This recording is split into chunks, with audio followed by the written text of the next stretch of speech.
$6 million an hour in interest from the American people. $36 million an hour in interest from the American people.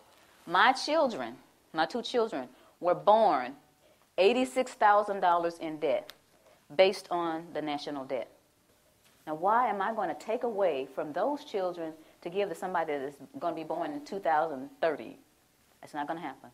So that was my decision. It was very easy. You know, you think about stuff like fear. Oh, the IRS is going to get you. They're going to take your stuff. That's not important to me. Stuff's not important to me.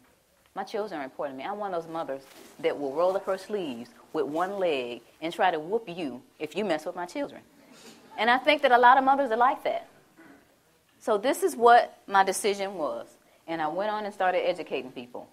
One of the things that people asked me once I made this decision and started talking about it, how are we going to run the country without the income tax? I don't know how much Dan got into it, but the Grace Commission report that Ronald Reagan put out in 1984, says that none of the money collected in income tax goes towards running the country. But the bottom line is it's not going towards running the country, so you patriotic people out there, you've been fooled. Beardsley Rummel, he was Federal Reserve Chairman back in 1946, did a speech before the American Bar Association.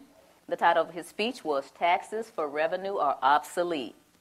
Within the body of this report, he says that the taxes, the income taxes for redistribution of wealth.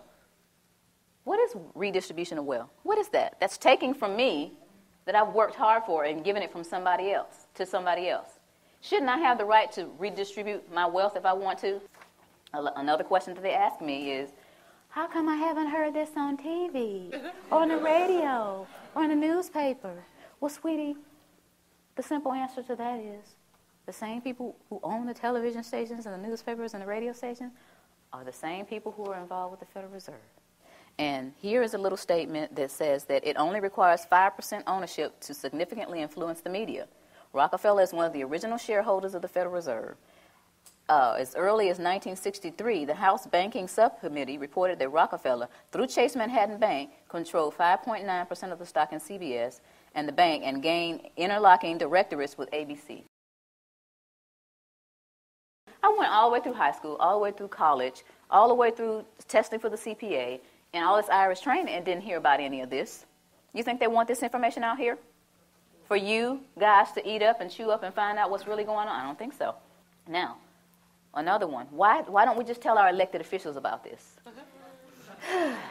And to make a really long story short, the We the People Foundation, the same people that put out this ad, put together a hearing. And these 40 researchers were going to ask the IRS and the DOJ these questions, and we're going to have this big meeting in Washington called the Truth and Taxation Hearings. Okay? So we got together with 537 questions. So we sent them the 537 questions so they could research and have the answers, and what did they do? They reneged on coming.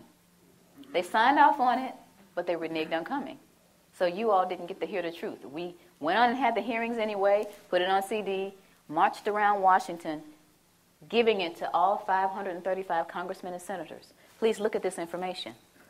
We got stupid responses back like, thank you for visiting our offices in Washington. The next time you come to Washington, please visit us again. They don't care. Your presidents don't care. Another one that they ask me, or they'll say something like, well, this just sounds like it's some kind of conspiracy theory. Y'all hear that a lot? Okay. But tell me this, what's the difference between a conspiracy and a strategy? Don't you understand that this is all by design? All this black, white stuff. You're white, I'm black, you know. You're a Democrat, I'm a Republican. You know, y'all heard of divide and conquer before, right? Why y'all letting them do it to us? While I'm sitting up here arguing with this man about what his great-great-great-granddaddy did to mine, there's this big old fence closing in around us. And while I'm sitting here wasting time and he's sitting here telling me why he doesn't know, we need to put our heads together and figure out how to get out of this fence that these people are building around us. Am I right? Yeah. That's what we got to be. Divide and conquer, we can't let that work anymore. It's been working all these years.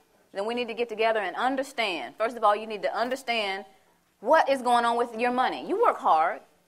It's like we're a hamster on a wheel. This country started out with taxation without representation. Where are we now? How did we get back to where we started? We got lazy and comfortable. Get out your comfort zone. I never tell people to file a tax return. I never tell them not to file.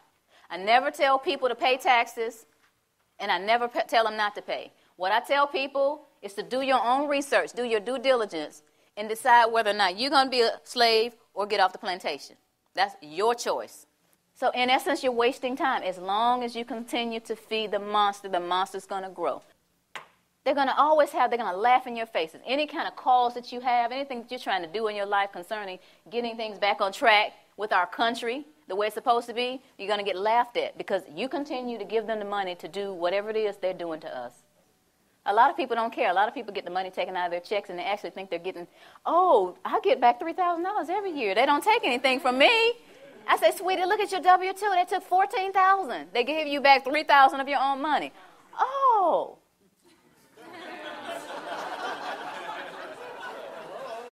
But the point is, if each of us understands where we are, who we are, and tries to do something about it, then we're going to get somewhere. This is a great country, but it's off track. And who's going to get it back on track? Yeah. Thank you. Thank you all.